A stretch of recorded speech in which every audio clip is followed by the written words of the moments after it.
Você recebe uma proposta de emprego para ser babá, mas o que era para ser uma tarefa simples vira um verdadeiro inferno. E se você quebrar as regras, você perderá mais do que seu emprego. Hoje vamos ver como vencer o boneco do mal.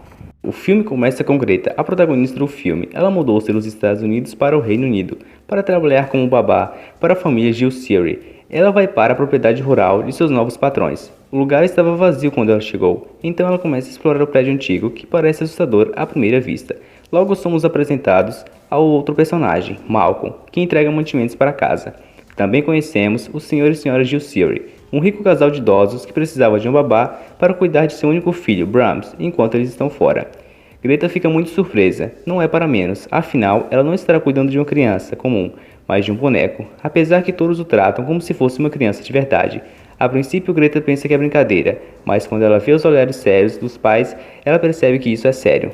Então, ela é apresentada ao boneco. Prazer em conhecê-lo, diz Greta, mas Brahms não responde. Ele não fala e não dá nenhum sinal de vida, mas todos estão convencidos que Brahms ainda está vivo.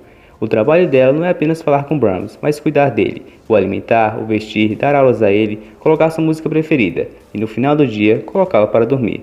O Sr. Gilsiri diz que por mais estranho que pareça, Brahms está vivo e ele está conosco. A primeira coisa que Greta deveria ter perguntado ao Sr. Gilsiri é se ele tinha ficado doido, e em segundo lugar, ela deveria ter chamado psiquiatras para cuidar de toda essa família. Os donos da casa estão claramente com distúrbios mentais. Além disso, eles podem ser perigosos. Mesmo assim, Greta aceita o trabalho.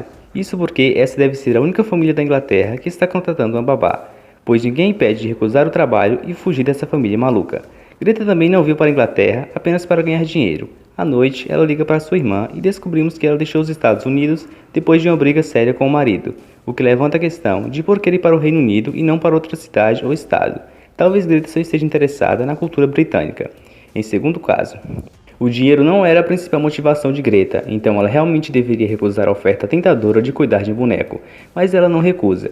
Então os Gilsiris saem de férias e deixam para babá uma lista de regras para cuidar do boneco. O Sr. Gilsiri até diz que sente muito quando sai, palavras muito encorajadoras, hein?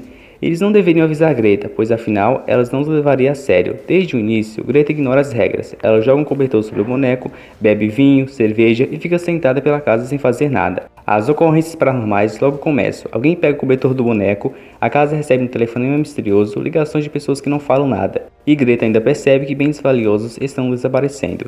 E também que o mecha de seu cabelo foi cortada. Tudo isso são coisas normais que acontecem nas melhores famílias. Uma manhã ela percebe que Brahms pode estar se movendo à noite. O boneco estava deitado na cama e agora está sentado. Só com isso eu já ia sair dali e não dava nem para dinheiro, nem para velho doido, nem para boneco do diabo. Greta recebe um telefonema e uma voz pede para ela seguir as regras. Agora ela está convencida que Brahms está vivo e ela deve seguir as regras se quiser viver.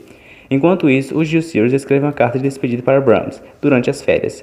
Então o casal decide tirar a própria vida se afogando em um rio. Para falar a verdade, eu nem sei porque eles se mataram. Eles estavam longe de casa, não corriam perigo. Eles poderiam ter começado uma vida nova e ter deixado Greta lá se ferrando com o boneco. Na casa, Greta começa a seguir regras, cuidando de Brahms. Para atormentar a babá, ele só se move quando ela não está na sala. Bem, o que Greta poderia fazer para sair desse manicômio? A primeira e mais lógica opção é fazer as malas e partir, afinal ninguém está impedindo. Ela pode chamar um táxi ou roubar o carro da casa. Se ela precisasse de dinheiro, ela poderia pegar alguns itens caros da casa e os vendê-los. A segunda opção é continuar seguindo as regras e continuar a tomar conta do boneco, mas como sabemos, os pais não vão voltar para casa. Além disso, Greta não pode ter certeza que Brahms não vai ter um ataque do mal e a matá-la. A terceira opção é chamar alguém da igreja, como um padre, para fazer um exorcismo no boneco. Também Greta deveria se armar com a faca ou algo do tipo, caso Brahms a ataque. Além disso, ela poderia colocar a câmera de seu celular para gravar o boneco de noite, até ele se mover. É interessante dizer que Malcolm continua na casa e parece ter uma certa quedinha por ela. Assim ela poderia seduzi-lo para ajudar a dar um jeito no boneco. Eles também poderiam fazer armadilhas para ver com que tipo de criatura ou espírito eles estão lidando. Na hora do jantar, Greta deixa um prato de comida na frente de Brahms e sai da sala. Toda vez que ela volta, o prato está vazio. Isso significa que algo está acontecendo na sala quando ela está longe. Se o boneco se move pela sala, ele deve deixar algum tipo de evidência. Greta e Malcolm poderiam cobrir os sapatos de Brahms com algum tipo de gordura ou substância pegajosa, para quando o boneco se mover, deixar pegadas.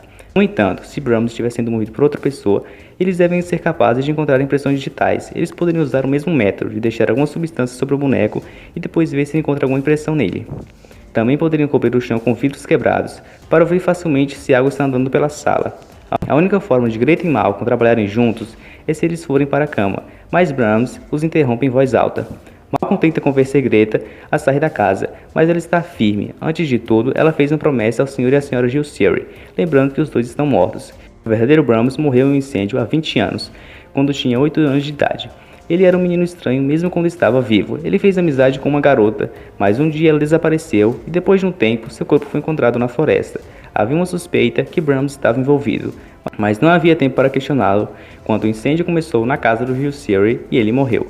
Malcolm diz que mesmo que o espírito de Brahms ainda esteja vivo, ele não é um espírito bom, não me diga. Apesar disso, Greta não quer ir embora. Mais tarde, o ex-marido dela aparece na mansão e ele se recusa a acreditar nessa história maluca sobre boneco vivo e o quebra em pedaços. Agora dá pra entender porque a Greta terminou com esse cara. Começa um som estranho, essa é hora de dar o fora dali, mas em vez disso, eles ficam lá e esperam para ver se no céu tem pão. Um espelho estala e algo parece que atravessa a parede. Parece que Brahms sobreviveu ao incêndio e tem vivido em um quarto secreto nos últimos 20 anos. Brahms mata o ex-marido de Greta, bem feito para esse lixo. Greta e Malcolm tentam se esconder, mas o bicho os encontra. Malcolm consegue torturá-lo temporariamente. Esta é a oportunidade perfeita para fugir, ou pelo menos amarrar o bicho. Afinal, são 2 contra 1, e Brahms não me parece um cara muito forte. O ataque é a melhor defesa para Greta e Malcolm. Brahms alcança Malcolm e o nocauteia. Greta foge, mas depois volta para casa armada com uma chave de fenda. Que bela arma, hein, cara? Ela exige que Brahms siga as regras e vá para a cama. Ele confia na sua babá e se deita, mas pede a ela para cumprir uma última regra, que é dar um beijo de boa noite nele. Uma briga entre os dois começa.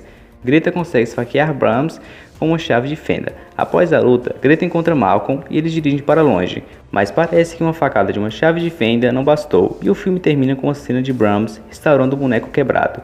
Agora imagine que depois dessa cena, a polícia chega no lugar e encontra o corpo do ex-marido de Greta e os pertences dela na casa, além de suas impressões digitais. Com certeza, ela seria acusada de matar o marido e seria presa. Bem, esse foi como derrotar Boneco do Mal. Espero que tenham gostado do vídeo, deixe o like, se inscreva no canal e tchau!